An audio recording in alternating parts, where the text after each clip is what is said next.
ग्रामपंचायत निवडणुकांमध्ये जर ओबीसीचं आरक्षण 50% वरती जात असेल तर ते रद्द करा असा निर्णय राज्य निवडणूक आयोगाने घेतला आहे. कशा अर्थानं ओबीसीचं मोठं नुकसान सगळ्याच निवडणुकांमध्ये या अनुषंगाने वगैरे हाच नियम सगळीकडे लागू झाला तर नाही, आता हा नियम लागूच होणार ना. आता या निर्णयाला घेऊन उद्या कोणी कोर्टात गेले तर अनेक ठिकाणी ओबीसीचं आरक्षण झालेल्या महानगरपालिका आणि नगर परिषदामध्ये अधिक आहे. तिथल्या जागा रिकाम्या कराव्या लागतील. नरेंद्र मोदी म्हणतात मी ओबीसी आहे, तिथले मुख्यमंत्री म्हणतात माझा डीएनए ओबीसी आहे, आमचा डीएनए ओबीसी आहे. माझा नाही म्हटलं, आमचा डीएनए ओबीसी आहे पक्षाचा. आता पक्षाचा डीएनए ओबीसी, पंतप्रधान ओबीसी आणि ओबीसीवर अन्याय आहे का? ते का संविधानिक तरतुदीनुसार एससी एसटीला तर त्यांच्या 100% आरक्षण आपण देतो, परंतु ओबीसीला जे आरक्षण आपण देतो 27% आणि हे सगळं मिळाल्यानंतर 50%च्या वर जाणार. आता 50%च्या वर जात आहे म्हणून ओबीसीचंच आरक्षण कमी करा असा जर फतवा हे सरकार काढत असेल तर याचा अर्थ असा आहे की ओबीसी विरोधी सरकार आहे. ओबीसीचं प्रचंड यातून नुकसान होणार आहे. पुढच्या जिल्हा परिषदामध्ये तेच लागू होईल. झालेल्या निवडणुकामध्ये सुद्धा अनेक ओबीसी उमेदवार आता निवडून आले, त्यांना सुद्धा पदावर त्यांच्या गदा येणं येईल अशा प्रकारची परिस्थिती या सरकारकडून निर्माण केली जाते आहे. आणि म्हणून हे सर्व ओबीसीची मतं घेतात आणि ओबीसीचं नुकसान करतात. यामध्ये त्यांना जर करायचं असेल तर घटना दुरुस्ती करा, काँग्रेस त्याला समर्थन देईल 50%च्या वर जात असेल. पण ओबीसीला जर त्या ठिकाणी ओबीसीच्या लोकसंख्येनुसार जर स्थानिक स्वराज्य संस्थांमध्ये आरक्षण मिळत असेल तर आम्ही तयार आहोत, पण हिंमत दाखवणार नाही. यांच्यामध्ये तो दम नाही. फक्त मतं घेण्यासाठी हिंदू हिंदू ओबीसी ओबीसी करणं आणि बहुजन समाजाला, आमच्या ओबीसी समाजाला मूर्ख बनवणं एवढाच धंदा यांचा. यामध्ये ओबीसीला डबल फटका बसणार कारण की पूर्णांकाचा सुद्धा नियम लागतो. जर अपूर्णांकावर म्हणजे 1.55 जरी असतात तरी तो एक सीटचं तसंच नुकसान होणार आहे. त्यामुळे मोठा फटका डबल बसणार आहे. काय आहेच ना, 50%च्या वर .1 जरी गेला तरी एक सीट कमी होईल. हे सगळंच ठरलेलं आहे. आणि यामध्ये नुकसान झालेल्या ज्या काही निवडणुका आहेत, उद्या जर कोणी कोर्टात गेले तर अनेक ठिकाणी .5च्या वर निवडणुका आहे. आता ग्रामपंचायतला फतवा काढला आणि नगर परिषदा घेऊन टाकल्या. निवडणुका घ्यायच्या विधान परिषदेच्या म्हणून नगर परिषदा, महानगरपालिका, तिथे सुद्धा अनेक ठिकाणी आरक्षण पुढे गेलेलं आहे. हे फार डेंजर आहे. म्हणजे आमच्या लोकांचा गळा घोटण्याचं कामच सुरू झालं आहे ओबीसीचा.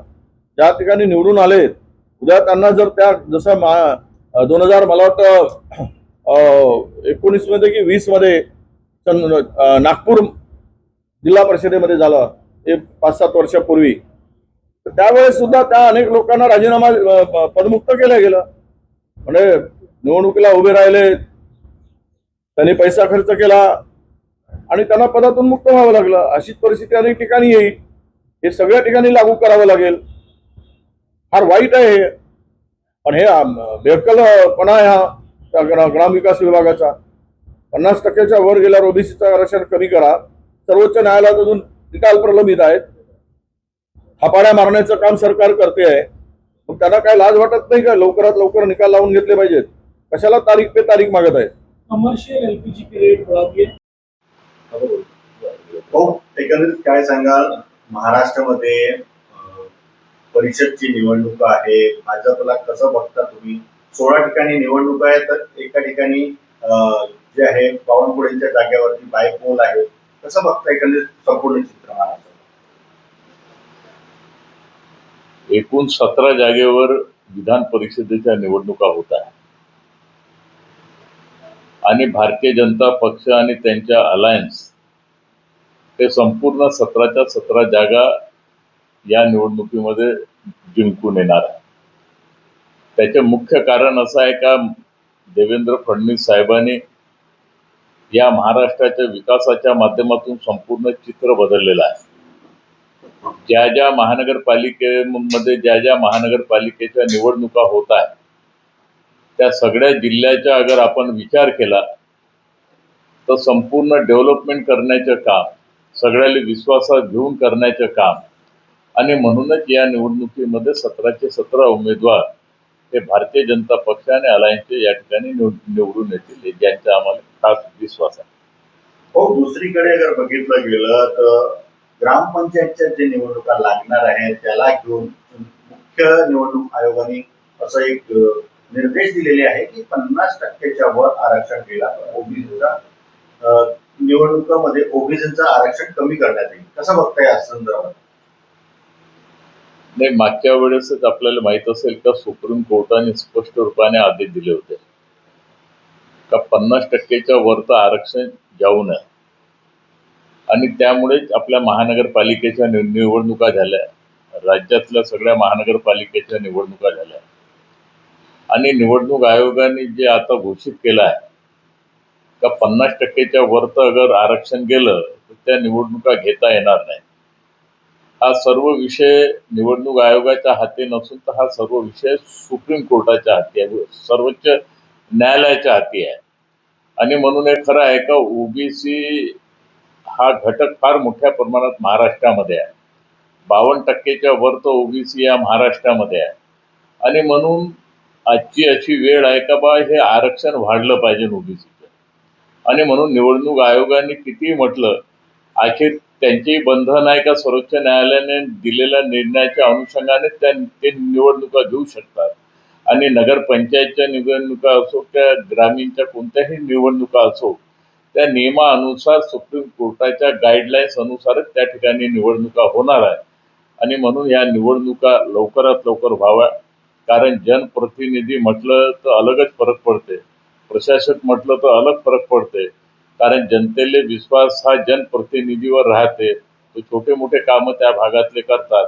आणि म्हणून निवडणूक आयोगाने कुठंतरी याचा मार्ग काढून या निवडणुका घेणे हे अत्यंत गरजेचे आहे. याला घेऊन काँग्रेसचे नेते विजय वडेट्टीवार यांनी असं म्हटलेलं आहे की आरक्षणाला घेऊन, ओबीसीच्या आरक्षणाला घेऊन संविधानामध्ये बदल केला पाहिजे, त्यासाठी काँग्रेस समर्थन करेल. कसं बघताय? असा आहे, विजय वडेट्टीवार हा कागजी घोडा आहे. विजय वडेट्टीवार यांची पक्षामध्ये किती चालते हे भगवान जाणे. परंतु तुम्ही अनेक वर्षापासून पाहता विजय भाऊ कोणत्या ना कोणत्या मुद्द्यावर बोलण्याचा प्रयत्न करते. त्यांच्यापाशी कसल्याही प्रकारचे डॉक्युमेंट राहत नाही, कसल्याही प्रकारचं एव्हिडन्स राहत नाही.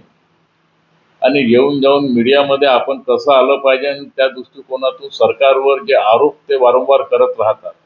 आजपर्यंत विजय भाऊने आजपर्यंत एकही आरोप त्यांनी सिद्ध करून दाखवले नाही. आणि म्हणून ते ओबीसीचा प्रश्न ते उचलतात. ते स्वतः ओबीसीचे मंत्री होते, अनेक वर्ष ते मंत्री राहिले. त्यांनी एक तरी काम ओबीसीच्या याच्यासाठी त्यांनी केलं आहे का हे तरी त्यांनी दाखवून द्यावं. या राज्यामध्ये ओबीसीला जास्त महत्व कोणी दिलं असेल, ओबीसीचे प्रश्न सगळ्यात जास्त कोणी सोडवले असेल तर हे राज्याचे मुख्यमंत्री देवेंद्र फडणवीस साहेबांनी सोडवलेले आहे. आणि म्हणून या निवडणुकीच्या संदर्भात ओबीसीला कमी आरक्षण जाईल, याला कमी आरक्षण जाईल, याच्या बदले त्यांनी काहीतरी मार्ग त्याच्यातला सुचवण्याची आवश्यकता आहे. परंतु प्रत्येक कामामध्ये ते राजकारण करतात, प्रत्येक कामामध्ये जे नाही उलटसुलट बोलतात, कसल्याही प्रकारचे त्यांच्यापाशी डॉक्युमेंट राहत नाही, पुरावे राहत नाही.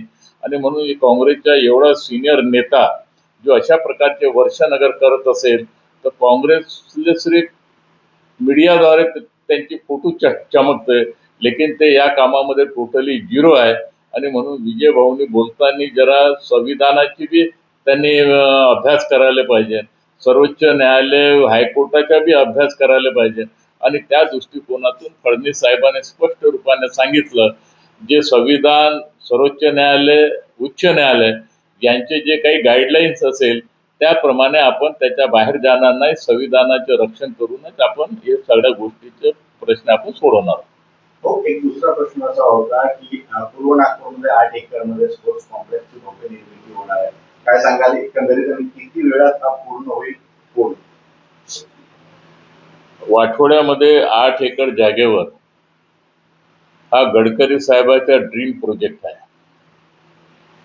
एक चांगलं इंटरनॅशनल लेवलचं क्लब व्हावं, सगळ्या नागरिकाला त्या माध्यमातून त्यांना सुविधा मिळावी, अशा प्रकारचे प्रोजेक्ट त्यांनी आपल्या हाती घेतला आहे. आणि त्याची गती आता धीरे धीरे वाढत आहे. काही आरक्षणाचे मुद्दे होते ते महाराष्ट्र शासनाकडे प्रस्ताव गेला आहे. महाराष्ट्र शासनाकडून प्रस्ताव सादर झाल्यानंतर